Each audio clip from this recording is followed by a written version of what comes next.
Hey everyone, top 3 photos with disturbing backstories, part 9. Have you guys seen it? Because we haven't. All right, let's jump into it. Today, I'm going to share with you 3 progressively more disturbing stories, and at the end of each of them, I'm going to share with you the picture or video that is famously associated with them.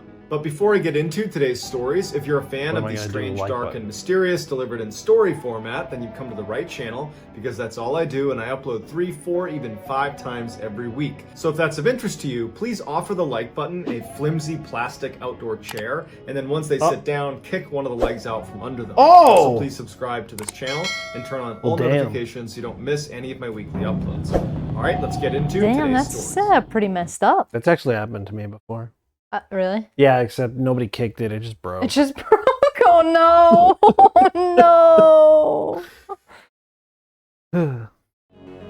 Following World War II, the Soviet Union began investing heavily into nuclear power, and by 1977, the V.I. Lenin nuclear power station located in Chernobyl, Ukraine, was finally operational. The station itself was comprised of 4 reactors that were each labeled 1, 2, 3, and 4. On April 25th, 1986, a group of very sleep-deprived plant workers began running a series of routine tests on nuclear reactor number 4. They were trying to see if the reactor could still be cooled even in the event of a complete power loss. But during the test, perhaps because they were sleep-deprived and just didn't feel like doing it, they started cutting corners and violated a number of safety protocols that led to several surges of power inside of the reactor. This led to a chain reaction of explosions within reactor number 4 that culminated in a massive explosion that blew the lid off the building, exposing the reactor's core. It would take the Soviets 10 days to finally stop the fire that was raging inside of this exposed core, which meant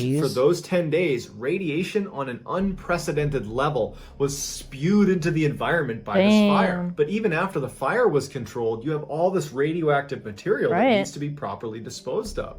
And so the Soviets started by using robots to go up and pick up these materials and dispose of them. But the robots were breaking down from the high levels of radiation. And so naturally the Soviets sent in groups of men to go pick up the material. And dozens of people died from radiation sickness. A few months after the explosion, the first steel sarcophagus was built around reactor number 4 to try to contain some of that radiation. But even with that protection, it's estimated that the area around Chernobyl will not be habitable for another 20,000 years. Wait, so as a result, the Soviet Union created what they call an exclusion zone, which is 19 miles all around Chernobyl that no one can go inside of. And so nature's kind of reclaimed this area that used to be a fairly bustling metropolis. 1 year after the disaster, Ukrainian containment crews finally broke into the steam corridor that was located underneath the molten remains of reactor number 4. And as soon as they stepped in, their radiation readers spiked all the way to the top. And so they know that whatever's at the other end of this L-shaped hallway is something they did not want to get close to. And so they put a camera on a chair with wheels, and they pushed it down the hall to where it finally broke that corner and had a clear line of sight to the other end. And using a timer on the camera, they were able to take a picture of one of the single most dangerous things in the entire world. It became known as the elephant's foot. It was a molten pile of nuclear fuel and melted metal and sand and concrete that had all kind of converged and seeped through a pipe meant for steam and found its way into the basement. It was and still is emitting the equivalent level of radiation of 4.5 million chest x-rays every hour. Today, if you were to stand in front of the elephant's foot without proper equipment for 30 seconds, your cells would start to hemorrhage and you would become viciously ill, and you could even die. At 2 minutes of exposure, you're definitely going to die. But not right away. You have 48 hours and there's nothing you can do to stop it. You are 100% going to die. That's nuts. Yikes, dude. Call it the elephant's foot because how it looked. On October 31st, 2013, 4 mechanics were performing routine maintenance on a wind turbine in the Netherlands. In the early afternoon, all 4 of them are standing on top of the turbine itself, 2 on one end and 2 on the other, and a small fire breaks out inside of the housing of the turbine, right near where you would go back into the housing. Now, it's unclear what caused the fire, but it's speculated that it was caused by a short circuit. The 2 engineers on this side of the turbine were able to jump over the fire, land in the stairwell, and run their way down to safety. The other two on That's this side had a bad angle and could not make the jump, and so they had to wait until rescue workers showed up to put the fire out. But wind turbines are usually in areas that are very far away from society because they're huge and they're kind of eyesores. And so the response time was not good. The fire department did not show up very quickly, and by the time they got to the wind turbine, that little fire had gotten much, much bigger and had creeped up onto the platform that they are on. And then when the fire department actually started performing their job, the fire had spread well down the stairwell, and so it was very difficult. It took a very long time to make their way up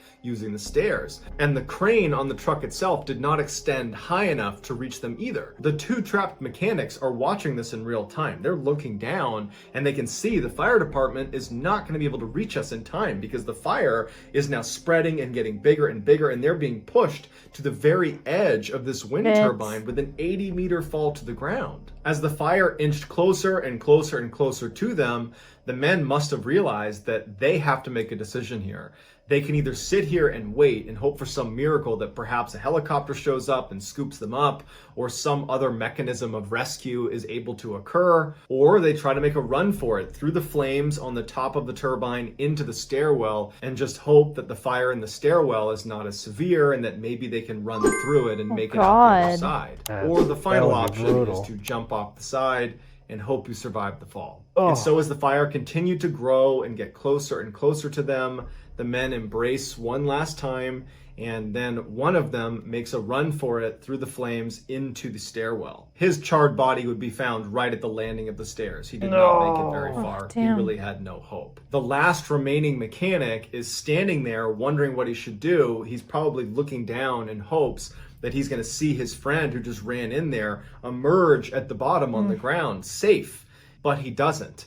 And after a considerable amount of time and the fire is getting closer and closer, he knows his friend didn't make it, and probably not wanting to suffer the fate that his friend did, he jumps. This is the picture of the two mechanics embracing for that final time. I'm sure at the time of this picture, they were aware that almost certainly they were not going to get out of this alive. They were 19 and 21 years old. Oh my God, they were so young. Where would the stairs be on that turbine? Like in the pole? Oh, then there's like no way to maneuver through that fast. No. Ooh, that's rough. Yeah. I'm surprised I know that he was saying it's kind of a secluded area, but you know those like jump pads?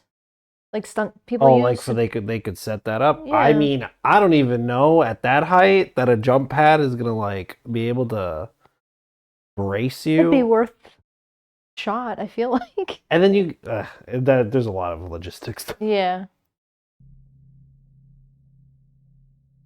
In 2013, Philip Chisholm was a 14-year-old high school student going to school in Danvers, Massachusetts. He lived at home with his single mother. Classmates described Chisholm as being quiet, a bit of a loner. He was a great student, and he was the leading scorer of his soccer team. On October 22nd, 2013, Chisholm missed soccer practice in the afternoon and then missed a team dinner that night, at which point his teammates tried calling and texting him. He didn't get back to them, so they got in touch with his mother. She tried reaching out to him to no avail, and so she contacted the police and said, "My son is missing." On the same night that Chisholm is reported missing, one of his teachers, 24-year-old Colleen Ritzer, doesn't come home from work. Her family and her friends try reaching out to her, texting her, calling her, no response. So they too go to the police and they report her missing as well. Oh, I think I know this story. The police were already looking for Chisholm, so when they hear one of his teachers is also missing, they assume they must be linked, and so they go to the high school, even though it's well after hours, to see if maybe there's some clues there. They search the high school and Chisholm is not there, and neither is Miss Ritzer. But